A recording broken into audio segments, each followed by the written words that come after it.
Welcome to Grow to Glow. Here's something nobody talks about.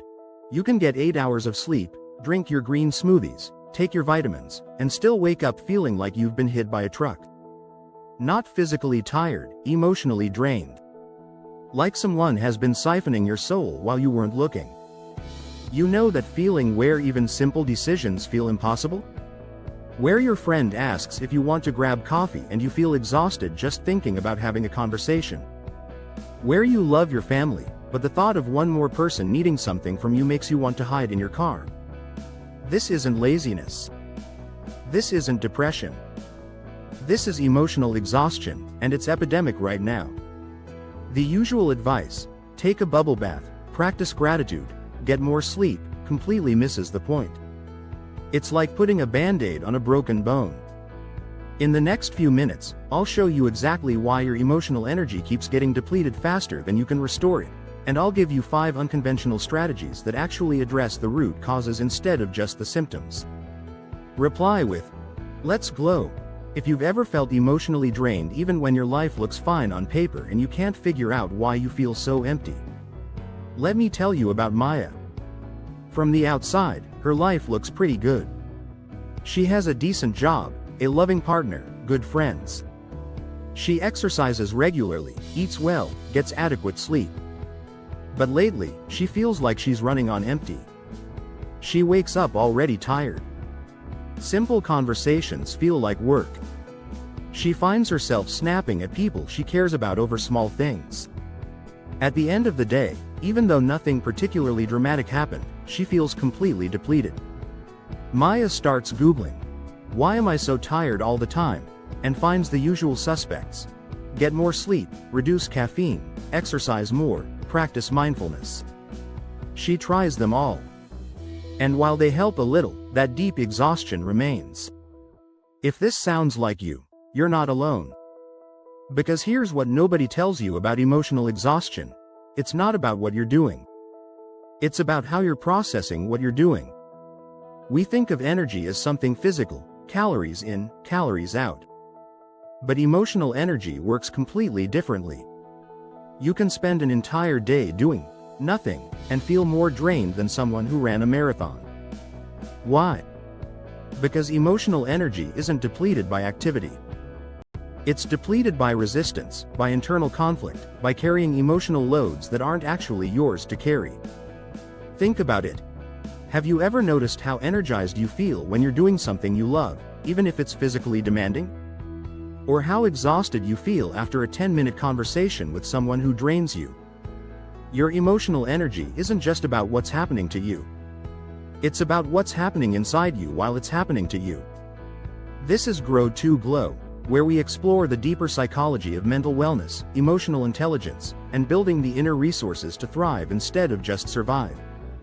Later in this video, I'm going to share the energy protection technique that completely changed my relationship with exhaustion. It's not about doing less, it's about engaging differently. But first, we need to understand why your emotional energy system is malfunctioning in the first place. So why are so many of us walking around emotionally depleted?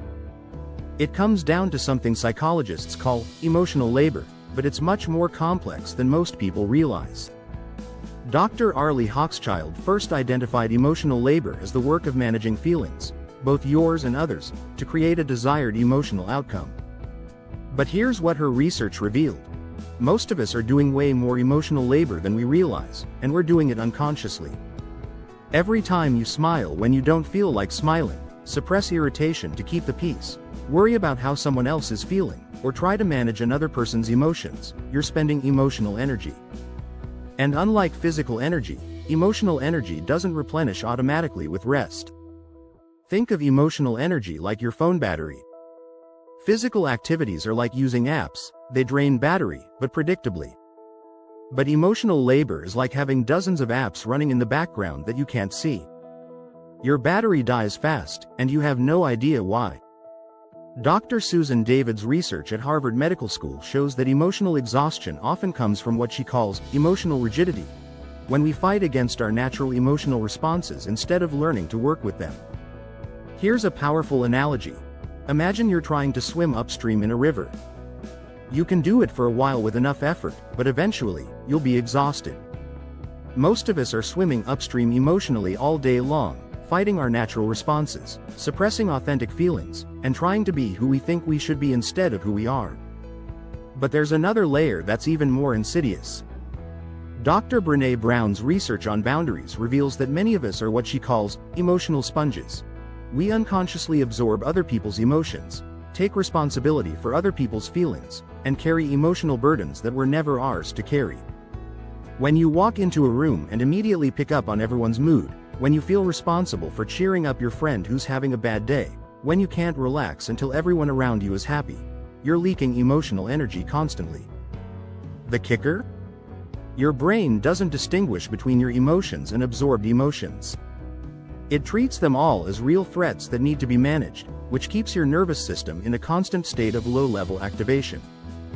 Coming up, 5 ways you can start shifting this, starting today. Alright, so if emotional exhaustion comes from unconscious energy leaks and emotional labor, how do we plug those leaks? Here are 5 unconventional strategies that actually work. Step 1. Practice emotional triage. This is about learning to distinguish between your emotions and everyone else's. Most emotionally exhausted people are carrying feelings that don't belong to them. When you feel upset, anxious, or drained, pause and ask, is this mine?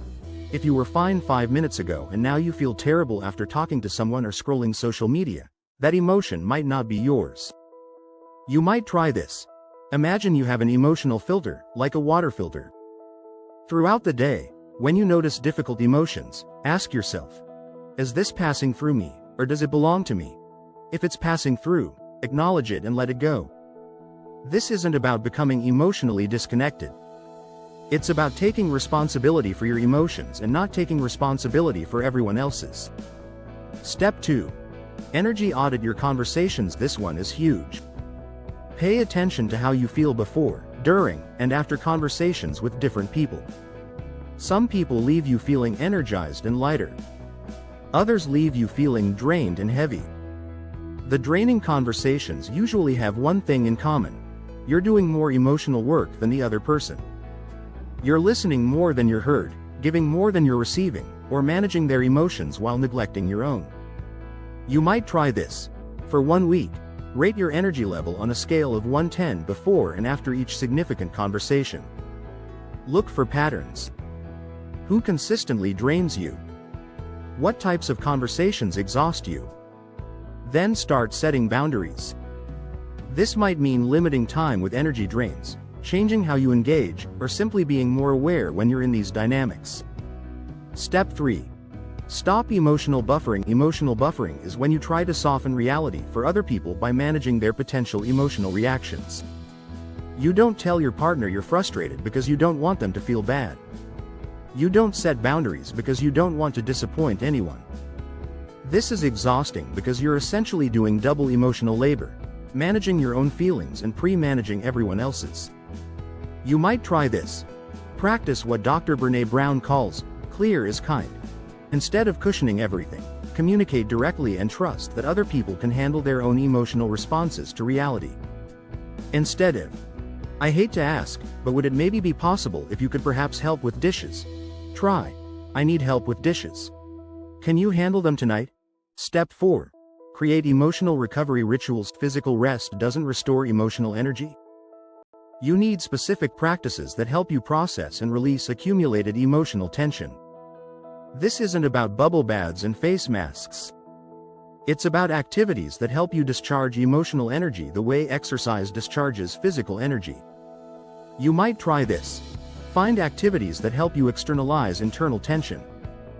This could be journaling to get thoughts out of your head, dancing to move stuck emotions through your body, or even having a good cry to release accumulated stress. The key is intentionality. You're not just relaxing, you're actively processing and releasing emotional residue. Step 5. Practice strategic emotional unavailability. This sounds harsh, but hear me out. If you're always emotionally available to everyone, you'll never have emotional energy for yourself. You need to protect your emotional resources the same way you protect your physical resources. This means saying no to emotional conversations when you don't have the capacity. It means not being the go-to person for everyone's problems. It means recognizing that being emotionally unavailable sometimes is actually more loving than burning out. You might try this. Create specific times when you're emotionally unavailable. Maybe you don't check texts after 8 p.m. Maybe you have one day a week where you don't take on anyone else's problems. Maybe you practice saying, "I care about you, but I don't have the emotional capacity for this conversation right now." Before we wrap up, let's bring it all together and talk about what this really means for reclaiming your energy. Let's bring this home. We've talked about why emotional exhaustion is so epidemic. We're doing unconscious emotional labor, absorbing emotions that aren't ours, and swimming upstream against our natural responses all day long. The 5 strategies we covered: emotional triage, energy auditing conversations, stopping emotional buffering, creating recovery rituals, and strategic emotional unavailability.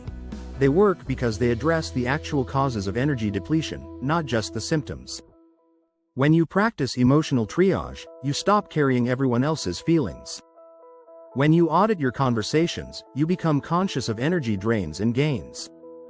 When you stop emotional buffering, you reduce the double labor of managing everyone's emotions. When you create recovery rituals, you actively restore depleted energy. And when you practice strategic unavailability, you protect your resources. Here's what I want you to understand. Feeling emotionally exhausted doesn't mean you're weak or broken. It means you're human, living in a world that demands constant emotional output without teaching us how to restore and protect our emotional resources. The most emotionally resilient people I know aren't people who never get tired. They're people who have learned to manage their emotional energy like a precious resource. They know when they're running low, they know what depletes them, and they know how to restore themselves. I used to think emotional exhaustion was just part of being a caring person. I thought setting boundaries was selfish and that I should always be available for everyone who needed me, but I learned that burning myself out doesn't help anyone. When I'm emotionally depleted, I have nothing genuine to give. Now I protect my emotional energy fiercely, and paradoxically, I have so much more to offer the people who matter most. When you take care of your emotional resources, you show up more fully for the relationships and experiences that truly matter. You deserve to feel energized by your life, not drained by it. And that starts with recognizing that your emotional energy is finite, valuable, and worthy of protection.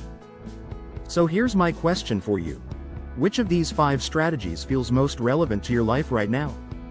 Are you going to start with emotional triage, auditing your conversations, stopping emotional buffering, creating recovery rituals, or practicing strategic unavailability? Drop a comment and let me know what resonated most. If this video helped you understand why you've been feeling so drained, hit that like button and share it with someone who might be carrying too much emotional weight. Sometimes the most caring thing we can do is give someone permission to protect their energy. If you want to dive deeper into building emotional resilience, check out my video on why self-love doesn't work, and what does. I'll put the link right up here. Thanks for being here, and remember, grow wiser, glow brighter. Like, subscribed, and add alert. Grow and glow every day.